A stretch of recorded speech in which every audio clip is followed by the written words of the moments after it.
देवताओं के आंखें तिलमिला गई, महाराज स्वर्ग छोड़ के भाग गए। पुनः स्वर्ग पे राजा बलि का आधिपत्य हुआ। बेचारे प्राण बचाने के लिए गिरी कंदराओं में जाके छिप गए, गुहाओं में अपना जीवन निर्वाह कर रहे हैं। परंतु जो देवताओं की माता अदिति वो बहुत दुखी थी। वो जा करके अपने पति कश्यप जी से प्रार्थना करी कि स्वर्ग में रहने वाले हमारे पुत्र दर दर की ठोकर खा रहे हैं। कश्यप जी ने कहा, देवी ये कार्य केवल नारायण ही कर सकते हैं, और उस कार्य को कराने के लिए नारायण को आपको अपना पुत्र बनाना पड़ेगा। वो कैसे प्रभु? तो कश्यप जी ने पयोव्रत बताया। उस पयोव्रत को माता अदिति ने किया। उस पयोव्रत के प्रभाव से भगवान माता अदिति के गर्भ में आए। बोल भक्तवत्सल भगवान की।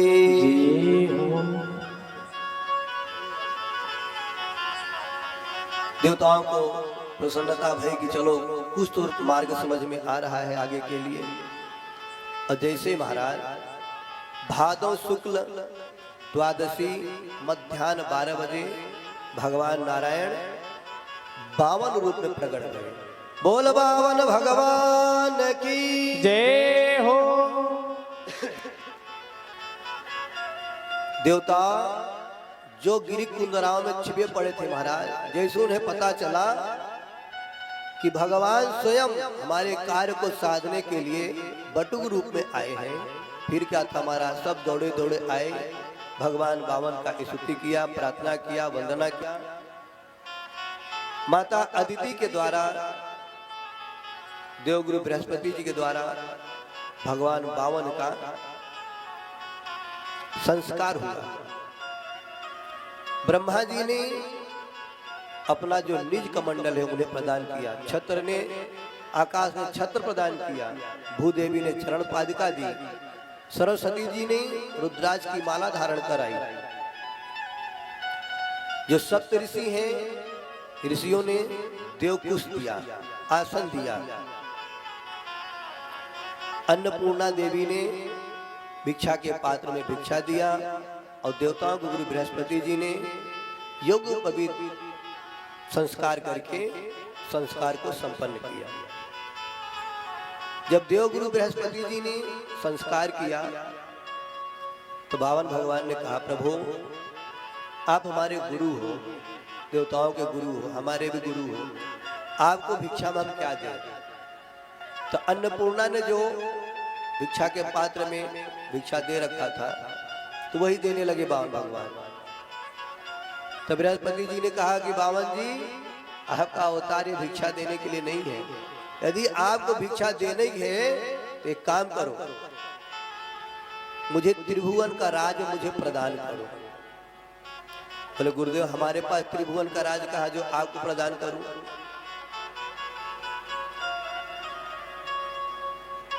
बृहस्पति जी ने कहा, इसमें तीनों लोकों का राजा बलि है, इसमें तीनों लोकों का स्वामी बलि है, आप कैसे भी करके उससे लेकर के मुझे प्रदान करो।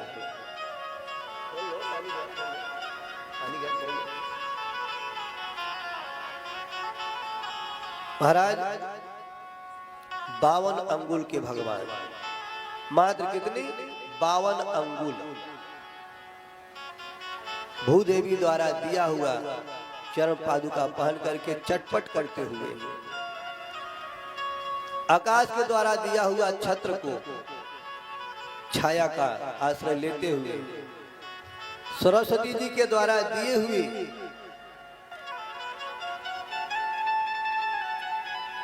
रुद्राज की माला का जाप करते हुए, माला करते हुए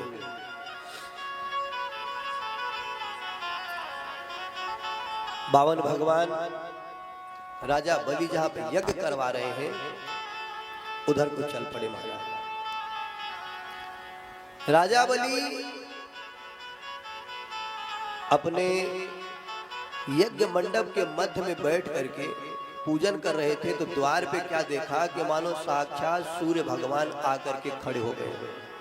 बावन भगवान के अंग से स्वरूप से इतना तेज निकल रहा था, राजा बलि अपने आप को रोक नहीं पाए और अपने आप को रोक नहीं पाए। महाराज दौड़े दौड़े आए और चरणों में पड़ गए। स्वागतम ते नमस्तुभ्यं ब्रह्मं किं करवामते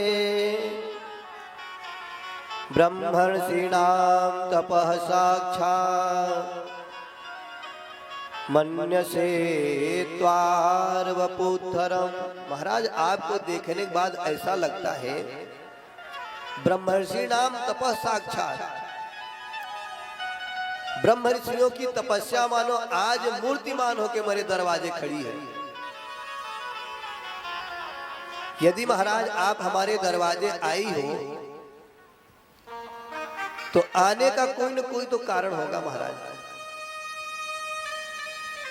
क्योंकि राजा बलि के देखो, राजा बलि है ना, इसमें तीनों लोगों का स्वामी, तो उसको अभिमान है, प्रभुता पाए जाहि मद नाही।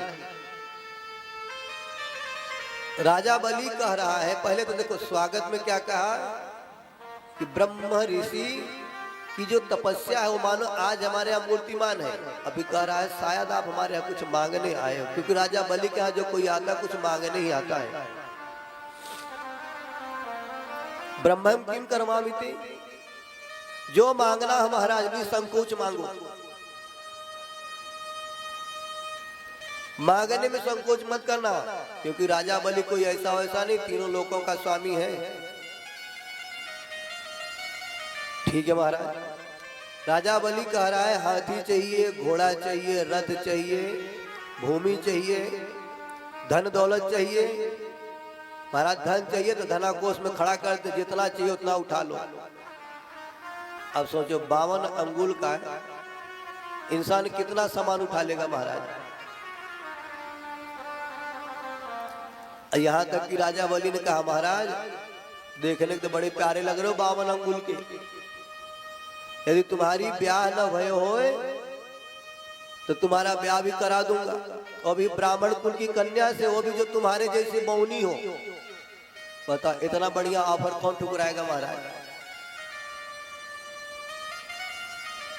राजा बलि की बात सुनकर भगवान मुस्कुराए, वाह राजा बलि, जैसा मैं तुम्हारे बारे में सुना था उससे भी कहीं ज्यादा, उससे भी कहीं अधिक तुमको मैंने पाया।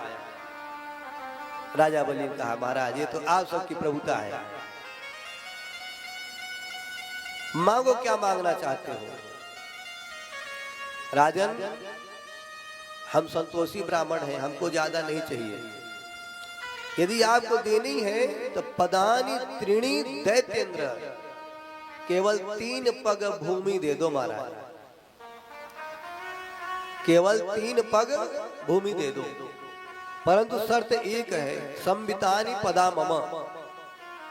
आप अपने मंत्री से मत कह देना कि इनको 3 पग भूमि नाप के दे दो, वो 3 पग भूमि में अपने पग से नापूंगा। राजा बलि बड़ा जोर से हंसा कि महाराज एक तो हमसे मांग रहे हो जो तीनों लोगों का स्वामी है, कहीं 30 कदम के जगह 3 कदम तो नहीं कह दिया आपने, फिर से मांगो। राजा बलि आप पे बहुत प्रसन्न है, जाओ मांगो, जितना मांगो उतना दूंगा। भगवान ने कहा हम संतुष्टि ब्राह्मण है, संतुष्टि, हमको 3 ही पग चाहिए, इससे ज्यादा नहीं चाहिए। बोले महाराज आपके छोटे छोटे पग हैं, 3 पग में आप क्या करोगे, आपकी कुटिया भी नहीं बनेगी उसमें। अरे कम से कम इतना तो पग, इतना तो मांगो जितना आपकी कुटिया बन जाए। भगवान ने कहा हमको जितना उचित चाहिए, हमको जितना लग रहा था हम उतना ही लेंगे, इससे ज्यादा नहीं चाहिए। और एक बात और जान लो, मेरी आवश्यकता के अनुसार में मांग रहा हूं, इससे ज्यादा नहीं। ब्राह्मण को कभी असंतुष्टि नहीं रखना चाहिए, ब्राह्मण को सदा संतोषजनक रहना चाहिए, क्योंकि जो जिस ब्राह्मण के हृदय में संतुष्टि नहीं रहती वो नष्ट हो जाता है। असंतुष्टा द्विजा नष्टा, संतुष्टा समहि परे।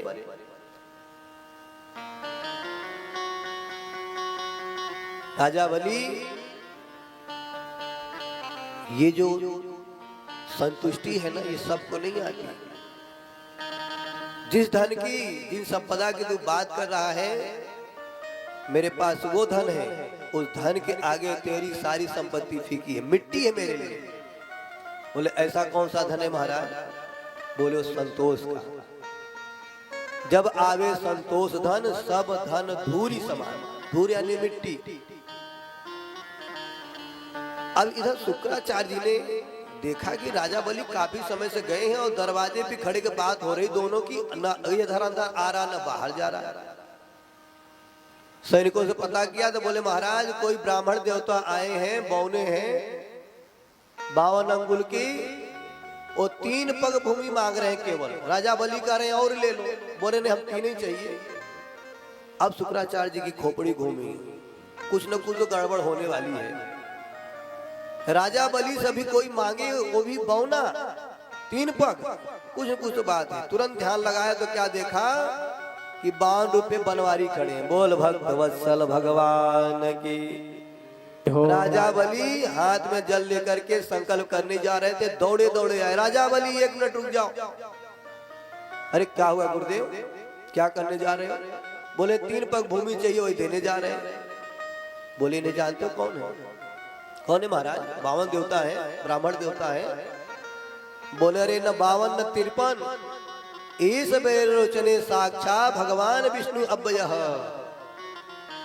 ये भगवान जो विष्णु है ना, अभी जिससे तुम छले गए थे, वही बौना रूप में आया है देवताओं का कार्य साधने के लिए। देवा नाम कार्य साधना।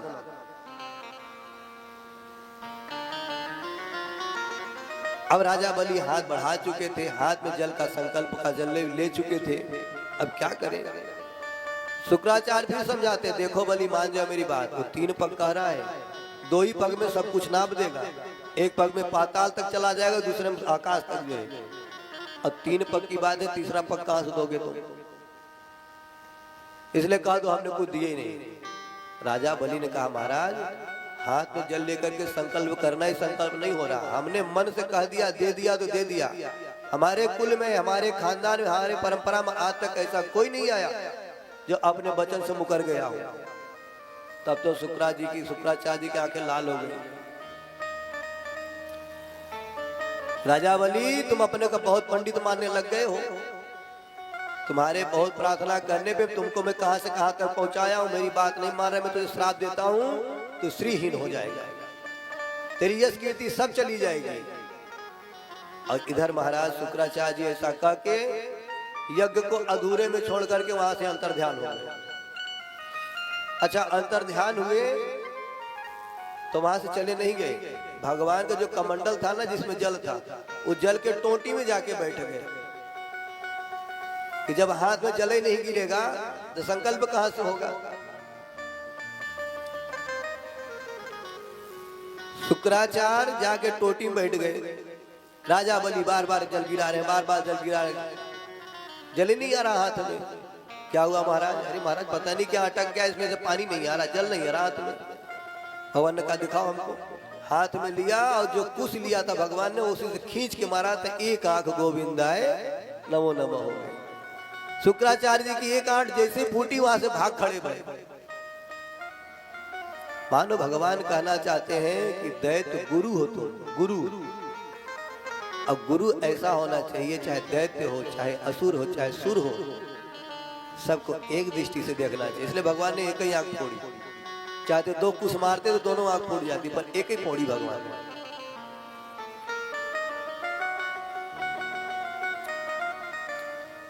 इधर महाराज हाथ में जल आया, जैसे संकल्प हुआ, भगवान ने अपना विराट रूप धारण किया। बोल बावन भगवान की जय हो, विराट बावन भगवान की जय हो। देखते देखते महाराज जैसे शुक्राचार्य जी ने कहा था वैसे सब नाप लिया। भगवान ने कहा राजा बलि तुमने वचन दिया है, तीसरा पग पूरा नहीं किया तुझे नरक में जाना पड़ेगा। राजा बलि ने कहा प्रभु एक प्रश्न है आपसे। क्या प्रश्न? ये है कि धन बड़ा होता है कि धनवान? भगवान ने कहा पहले धनवान बाद में धन। बोले महाराज अभी तक इस धनवान का धन ही तो नापा, धनवान आपके सामने है।